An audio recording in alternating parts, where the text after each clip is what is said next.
Kinshasa, Gentilini Bilambaka et les caucus des députés nationaux élus de Kinshasa autour du speaker de la chambre basse du Parlement, Christophe Mbosoko Diapanga. Le malentendu sur la nomination du comité de gestion de l'hôpital général des références de Kinshasa a été dissipé. Maintenant, le personnel de cet hôpital peut reprendre le service de ce vendredi 26 février 2021. Et nous allons vous accompagner. Nous, on va vous accompagner dans cette reprise du travail. Les restes, laissez-les à la discrétion du ministre de la Santé et du gouverneur. Je vous ai dit, en sortant ici, nous devons sortir comme des frères et des sœurs, pas des ennemis. Et je vous ai prié, j'insiste, je vous ai prié d'être derrière A ni derrière B. D'accord? Vous, c'est Mama Yemo. Vous, c'est la République démocratique du Congo. Reprenez la bonne gestion de l'hôpital, protégez les biens de l'hôpital. Les deux parties se sont accordées sur la nomination de membres du comité de gestion de l'hôpital général des références de Kinshasa sur proposition du ministre de la Santé publique et du gouverneur de la ville-province Kinshasa. Au Sénat, par contre, c'est la campagne électorale pour les postes à pouvoir qui va débuter ce samedi à minuit. D'autres précisions dans ces reportages. L'état de la route nationale numéro 2 laisse à désirer. De Bukavu à Kindu, c'est un parcours de combattants avec un mental d'acier qu'il faut. La population en a ras-le-bol à travers Action citoyenne contre les antivaleurs conduite par Albert Kiamalinga. Les doléances de cette population sont parvenues au président du bureau d'As du Sénat, Léon Mamboléo. Satisfaite de l'entretien, Action citoyenne contre les antivaleurs se félicite. Nous sommes venus lui exposer le problème de la route nationale numéro 2, Bukavu-Kindu. La route nationale numéro 2 qui cause désolance à la Touga. Nous, Action citoyenne contre les antivaleurs, nous nous sommes dit, nous essayons un peu de monter le cri d'alarme de cette population qui souffre. Problème de santé, problème de nourriture, pour raison de l'état de délabrement avancé de cette route. Voilà pourquoi nous sommes là, nous avons été reçus par le président du Sénat. Comme tout père de famille, il a partagé notre souci. Il nous a dit qu'il va apporter bon escient notre desiderata et il nous promet que ça va arriver au niveau chef d'État. Voilà, le bureau d'âge du Sénat informe les honorables sénateurs que suite au lancement des activités de la mandature à la présidence de l'Union africaine du chef de l'État, Félix Antoine Tshisekedi Tshilombo, président de la République au Palais du Peuple, les séances plénières initialement prévues pour le vendredi 26 et samedi 27 février 2021 sont reportées au dimanche 28 février 2021 et lundi 1er mars. La campagne électorale débutera le samedi 27 février à minuit et se clôturera le lundi 1er mars à minuit. Quatrième jour des consultations à la primature, le Premier ministre Sama Lukonde Kyenge a reçu au total 8 regroupements et partis politiques venus s'imprégner des axes prioritaires du gouvernement à former très bientôt. Profil des membres du gouvernement de l'Union sacrée de la nation, l'intégrité, moralité, l'expérience, un casier judiciaire clean en sont les maîtres mots.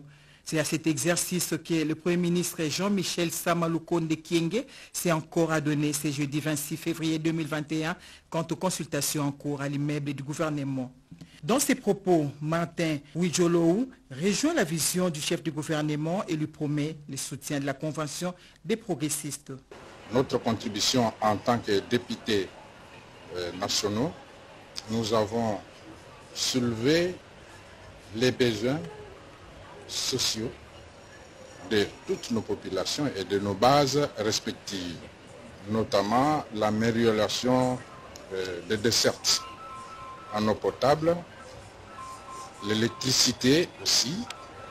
Nous avons évoqué les cas sociaux en ce qui concerne la gratuité de l'enseignement primaire, les difficultés d'infrastructure de base pour ces écoles, La formation politique Zaïre, conduite par Mobutu Yala, s'est dit séduit par les axes prioritaires du programme du gouvernement Sama à défendre l'Assemblée nationale.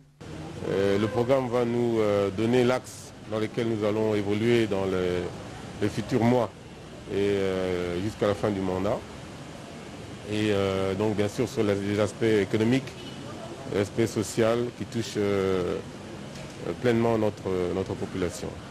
La dynamique de l'opposition estime que le gouvernement de l'Union sacrée de la nation doit tenir compte de la représentativité nationale. Parmi les prescrits de la Constitution, il y a la compétence, il y a l'expérience, mais surtout la représentativité nationale. La délégation des RASOP de l'Engankoy, conduite par Emery Okunji, adhère à la réforme initiée par les chefs de l'exécutif national. Nous avions appuyé la vision du président de la République, voulue par le Premier ministre aussi, en disant qu'effectivement, il faut qu'il y ait des réformes dans tous les secteurs de la vie nationale, notamment des réformes politiques. Et nous avions parlé aussi des réformes fiscales. Pour Michel Bongongo, ce regroupement RIA a un devoir à domicile à remettre dans 48 heures au chef du gouvernement. Il nous a donné sa vision, il nous a donné un devoir à domicile. Ça fait partie de la confidentialité du travail qui va vers le Premier ministre. Quant au courant du futur qui a bouclé les consultations de ces jeudis, il faut traduire la vision du chef de l'État Félix-Antoine Tshisekedi Tshilombo en action. Et le Premier ministre nous a rendu le message de ce que le président veut, que la population congolaise se retrouve à travers l'action de tout ce qui sera mené jusqu'à la fin de son mandat. Les délégations du mouvement pour l'intégrité du peuple MIP, conduites par le député national Adrien Bokele et les partis congolais pour le développement, ont aussi répondu positivement à l'invitation du Premier ministre Jean-Michel Samalukonde Kingi. Quelques décisions viennent d'être prises au niveau du gouvernement congolais par rapport à la mobilité des diplomates accrédités en RDC. La ministre d'État et ministre des Affaires étrangères en parle au micro de la RTNC. Au nom du chef de l'État, son Excellence M. Félix-Antoine Tshisekedi Tshilombo et du gouvernement de la République démocratique du Congo, je voudrais ici réitérer à l'endroit de la famille du défunt, ambassadeur d'Italie Luca Attanasio, du gouvernement italien et de tout le peuple italien, nos condoléances les plus sincères quant au décès du regretté haut diplomate et de son garde du corps. Dans le souci de mieux assurer la sécurité des membres du corps diplomatique, le gouvernement de la République se voit dans l'obligation de réglementer la circulation des diplomates sur l'ensemble du territoire de la RDC, tout en œuvrant pour rehausser le niveau de sécurité, particulièrement dans la zone dite jaune à l'est du pays. 1. Il est désormais fait obligation pour les chefs de représentation diplomatique en RDC ou de leurs membres d'avertir le ministère des Affaires étrangères de tout déplacement sur le territoire national en dehors de Kinshasa, au minimum une semaine avant le voyage. 2. Une fois arrivés à destination, les chefs de représentation diplomatique en RDC ou leurs membres s'appliqueront à se manifester auprès des autorités provinciales pour les informer de tous leurs séjours et obtenir, le cas échéant, l'accompagnement sécuritaire nécessaire. 3. Le gouvernement de la RDC compte vivement sur la communauté diplomatique quant au strict respect de ces dispositions. Le gouvernement de la RDC dépêchera sur le terrain une commission chargée de mener une enquête approfondie afin de déterminer les circonstances ayant conduit à l'attaque du convoi dont faisait partie l'ambassadeur Attanasio et ses collaborateurs, ainsi que l'équipe du PAM et les différents protagonistes impliqués dans ce drame. Enfin, le gouvernement de la RDC réitère sa volonté de consolider ses relations diplomatiques avec l'ensemble de ses partenaires, les Occidentaux comme les autres, contrairement aux annonces rapportées sur certains médias, lesquelles annonces ne reflètent en aucune façon la position du gouvernement de la République. Une délégation d'enquêteurs dépêchés à Goma pour travailler avec les équipes locales. Sur place, les gouverneurs du Nord Kivu a tenu une réunion avec une délégation de la présidence de la République dépêchée sur les lieux, y compris quelques humanitaires. Les soucis étant d'améliorer la collaboration. Giscard Poussema, depuis la ville de Goma. Tirer les leçons du passé dans l'objectif d'améliorer la collaboration entre les institutions de la République et les corps humanitaires opérationnels dans l'Est de la République démocratique du Congo, tel a été l'objet de cette importante réunion. Autour du gouverneur de province, Carline Zanzo Kassivita, et l'émissaire du chef de l'État, les conseillers principaux, Christian Bouchéry, une trentaine de représentants humanitaires ont répondu à l'invitation. Toutes les parties se sont accordées sur la nécessité de respecter les passerelles des collaborations. Nous travaillons dans un État souverain et nous sommes bien sûr tenus à respecter les lois et les règles de la République du Congo. Nous le faisons et nous le faisons aussi d'abord pour nos autorisations de fonctionnement, mais nous le faisons aussi dans l'opérationnel. Nous avons un excellent contact avec monsieur le gouverneur. Nous avons des mécanismes comme le cadre provincial de concertation humanitaire qui nous permettent d'échanger sur les priorités humanitaires du moment et puis de discuter justement des opérations de terrain que nous menons. Et nous remercions beaucoup tous les efforts qui sont déployés par le Congo pour essayer de sécuriser les conditions d'abord pour les Congolais et les Congolaises eux-mêmes et aussi pour le travail des humanitaires. Et nous avons fait le vœu de continuer à renforcer notre coopération dans les mois qui viennent. Après avoir exprimé la solidarité du chef de l'État à ses hommes de terrain, les conseillers principaux a fait part de la détermination du président de la République à améliorer la collaboration sur terrain. L'objet de la réunion d'aujourd'hui avec les humanitaires basés à Goma, c'était de planifier la suite. Il faut qu'il y ait une collaboration étroite entre les humanitaires et les officiels, entre l'État et les ONG. Nous revendiquons cette collaboration étroite qui peut nous aider à contribuer efficacement à vaincre le terrorisme qui sévit à l'est du pays. Si nous sommes unis, nous sommes forts. Voilà pourquoi nous avons demandé au cours de cette réunion que les humanitaires nous donnent la traçabilité de leur activité, même s'ils sont déjà en ordre par rapport à la loi. Il y a l'accord cadre qu'ils ont signé, il y a toutes les lois qu'ils respectent, ils informent le gouvernorat de leur déplacement. Ce n'est pas suffisant. Nous avons demandé encore plus sur leur gestion quotidienne, sur leur descente sur terrain, sur leur déplacement. C'est jeudi, une équipe d'enquêteurs du gouvernement de la République est arrivée à Goma. Ces 6 experts de services de défense et de sécurité vont travailler avec les équipes locales, déjà à pied d'œuvre depuis lundi. Ils se sont montrés déterminés à tout mettre en œuvre pour que toute la lumière soit faite sur ce drame. Ils n'excluent pas la collaboration avec les experts européens attendus ici à Goma. 8 ans déjà, depuis que l'accord cadre d'Addis Abeba a été signé, les parties prenantes se sont retrouvées pour évaluer la mise en œuvre du dit accord. 24 février 2013, 24 février 2021, l'accord cadre d'Addis Abeba a totalisé 8 ans d'existence.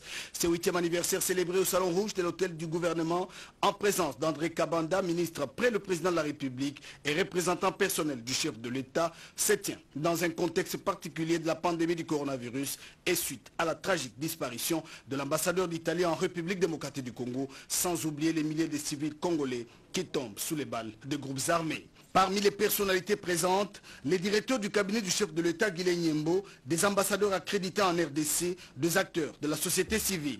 8 ans après, les différentes interventions à l'occasion de cette célébration sont allées dans le sens de reconnaître que des progrès significatifs ont été accomplis dans la mise en œuvre de l'accord cadre d'Addis Abeba. Sans la paix, il n'y a ni progrès social, ni épanouissement individuel ou collectif. Le chef de l'État a brisé les clichés en allant résolument à la rencontre de ses homologues des pays frontaliers pour les convier au rétablissement de la relation de confiance nécessaire à la stabilité régionale et à la coopération mutuellement avantageuse. Pour Claudie Balanquier Colomba, la signature de l'accord cadre pour la paix, la sécurité et la coopération avait suscité de l'espoir d'un lendemain meilleur pour la stabilisation de l'Est de la République démocratique du Congo. Cependant, 8 ans après, le résultat est toujours mitigé. L'insécurité persiste dans la partie Est de la République démocratique du Congo. La représentante du président de la Commission de l'Union africaine a fait un regard croisé sur ce qu'elle qualifie d'instruments jugés utiles et pertinents. L'Union africaine, en tant que garant engagé de la COCAD d'Addis Abeba, restera aux côtés de la République démocratique du Congo dans la recherche d'une paix durable et inclusive. Elle a été rejointe par le représentant de la MONUSCO qui a reconnu que malgré ces avancées notables, des difficultés subsistent tandis que d'autres surgissent. Mais la MONUSCO restera aux côtés de la République démocratique du Congo pour éradiquer totalement les groupes armés à l'est de la République démocratique du Congo. Même son de cloche pour le représentant de la société civile. Lui a salué l'engagement du président de la République, Félix Antoine Tshisekedi Tshilombo, pour le retour de la paix en RDC. De la pandémie à la paix, c'est le thème du 5e rallye de l'espoir pour la paix qui se tiendra à Séoul le 28 février prochain. Plusieurs chefs d'État sont attendus, nous dit Alain Bikaï. Séoul, capitale de la Corée du Sud, va abriter le 5e rallye de l'espoir virtuel organisé par la Fédération pour la paix universelle ce dimanche 28 février 2021. Ces assises d'espoir pour le monde connaîtront la participation de plusieurs leaders du monde scientifique, politique et religieux. De la pandémie à la paix est le thème qui sera développé pendant cet événement qui réunira plus d'1 million de participants. Plusieurs chefs d'État africains vont intervenir à cette messe de la paix internationale. C'est notamment le président Buhari du Nigeria, George Carlos du Cap-Vert et les rois Leslie III de Lesotho et l'ancien président sud-africain Frédéric de Klerk. Dr Hak Jack Moon, cofondatrice de la Fédération pour la paix universelle, transmettra aussi son message de l'espoir à l'humanité. Un message qui sera précédé par les discours des directeurs exécutifs du Programme alimentaire mondial des Nations Unies et l'ancien premier ministre de l'Inde. Selon les organisateurs, toutes ces interventions des différentes personnalités devraient montrer la voie à suivre pour relever les défis mondiaux actuels que sont la pandémie de Covid-19, les questions environnementales et les ralentissements de l'économie mondiale. Ces dirigeants du monde vont également partager leurs visions et recommandations pour un avenir meilleur pour tous les peuples. Rappelons que le dimanche 24 janvier 2021, la Fédération pour la paix universelle chapitre national avait organisé sous le haut patronage du chef de l'État Félix Antoine Tshisekedi Tshilombo une journée de dédicace à la paix et à la culture africaine. Une importante délégation du Comité international des Jeux de la francophonie séjourne à Kinshasa, conduite par sa directrice Zaïna Mira. Cette délégation était chez la représentante personnelle du chef de l'État en charge de la francophonie. Il s'agissait des préparatifs des Jeux de Kinshasa prévus en 2022. Les préparatifs des Jeux de la francophonie vont-ils bon train en République démocratique du Congo? Les experts du Comité international des Jeux de la francophonie sont à Kinshasa pour quelques visites des sites et échanges avec différents responsables du pays. Cette délégation a été reçue par la représentante personnelle du chef de l'État à la francophonie, l'ambassadeur Isabelle Tchombe. Des échanges constructifs sur l'état de la situation générale des préparatifs ont eu lieu. La directrice du Comité international des Jeux de la francophonie qui conduit la délégation s'est exprimée au sortir de cette rencontre. Madame Tchombe, elle a été à l'initiative de l'attribution des Jeux de la francophonie à la RDC. Donc pour nous, c'est une haute personnalité avec laquelle nous avons toujours collaboré et qui nous a accompagnés dans le développement du projet depuis sa naissance.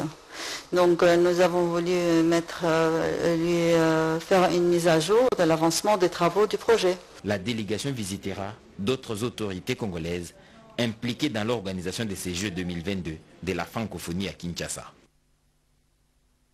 C'est avec une joie immense que l'inspection générale de la territoriale accueille la nomination du Premier ministre, chef du gouvernement, ce lundi 15 février 2021, au nom de l'ensemble du personnel de l'inspection générale de la territoriale ainsi qu'aux miens propres. Je tiens à remercier sincèrement le président de la République, chef de l'État, son Excellence Félix Antoine Tshisekedi Tshilombo, pour son souci de promouvoir la jeunesse en jetant son dévolu à son Excellence Jean-Michel Samaloukonde Kyenge, à qui j'adresse avec assurance de ma très haute considération, mes vives et chaleureuses félicitations pour la confiance lui concédée en qualité du Premier ministre pour la matérialisation de la vision de l'Union sacrée pour la nation, fondement de l'espoir de tous les peuples congolais soudés derrière le chef de l'État, dont la femme est l'inspectrice de la territoriale assidue, comme son mari signé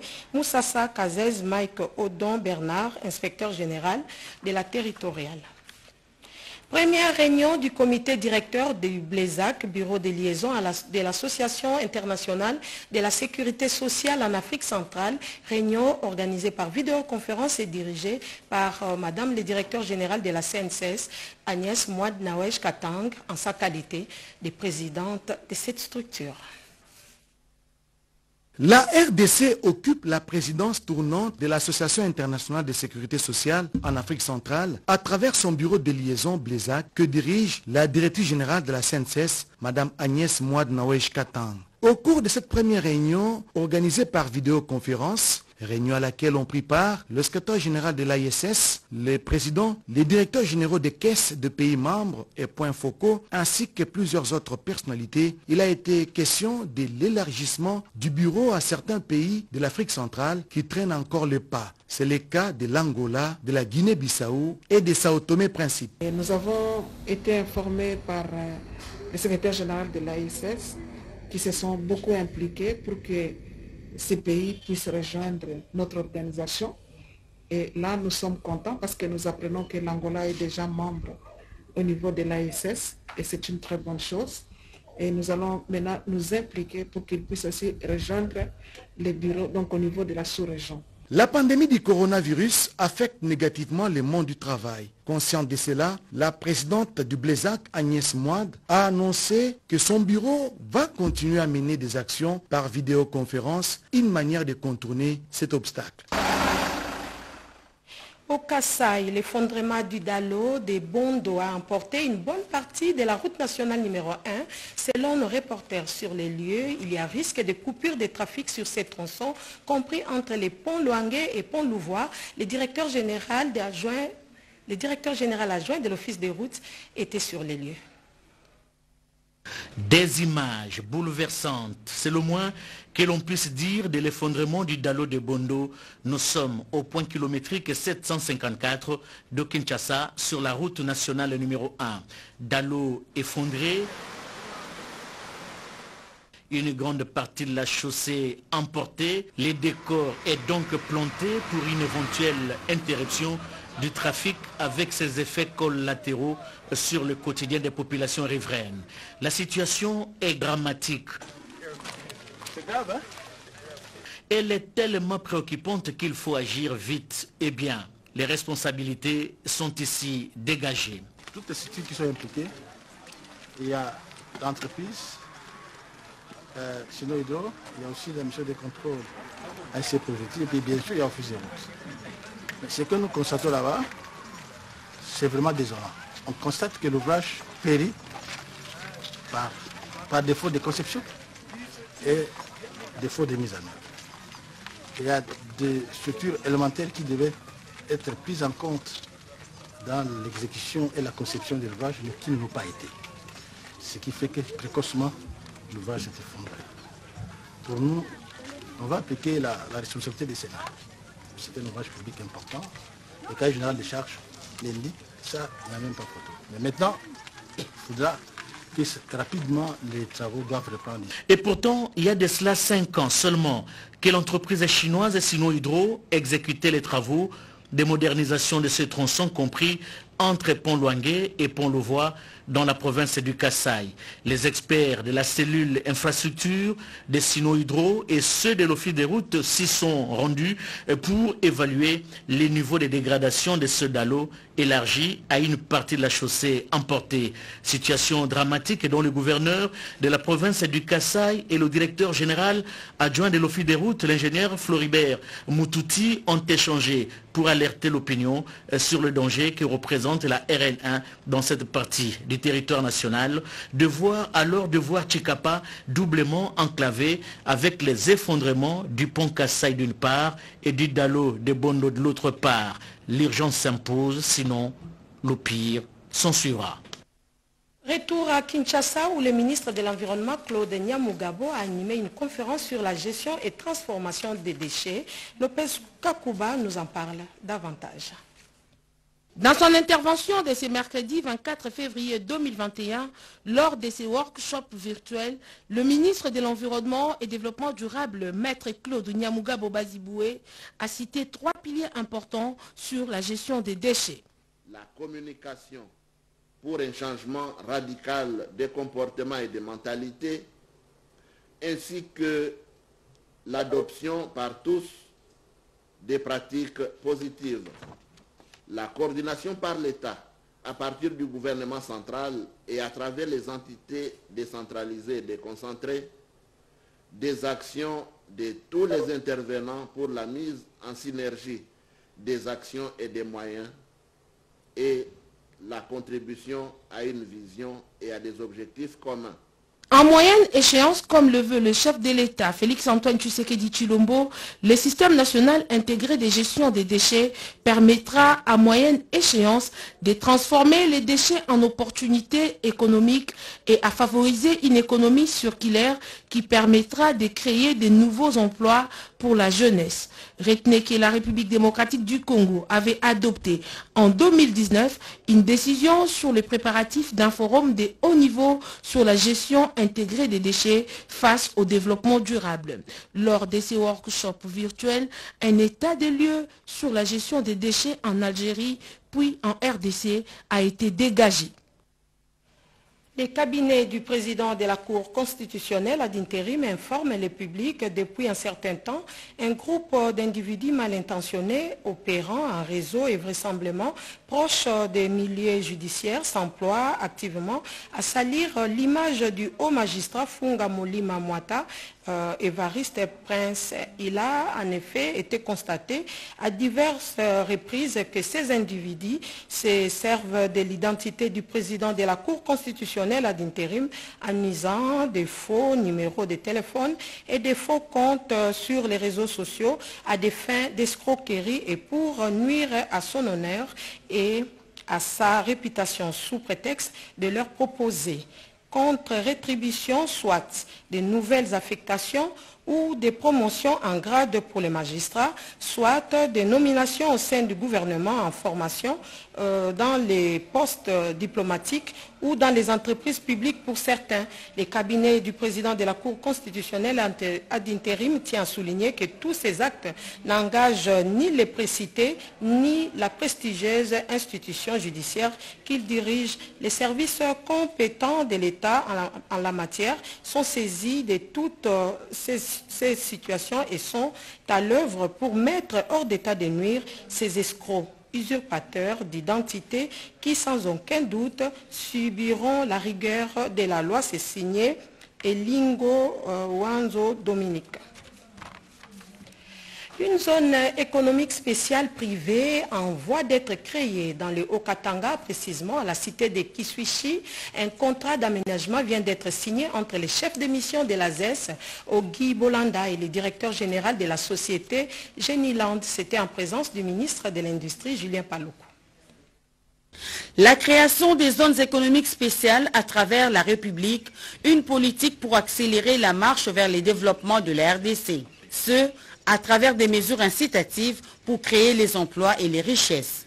C'est l'esprit qui a été déterminant dans la prochaine mise en place de la zone économique spéciale de Kiswichi dans les Hauts-Katanga avec une superficie de 4500 hectares. Un contrat d'aménagement de cette zone et le procès verbal a été signé entre les chefs des missions de l'Agence des zones économiques spéciales, Ogi Bolanda Menga, et le directeur général de la société Geniland SA, Dani Kambou, les tout sous les regards intéressés du ministre sortant de l'Industrie, Julien Paluku Kaungia, qui s'est dit satisfait de cette perspective à très haute portée sociale. La spécificité de cette zone économique spéciale soit essentiellement privée.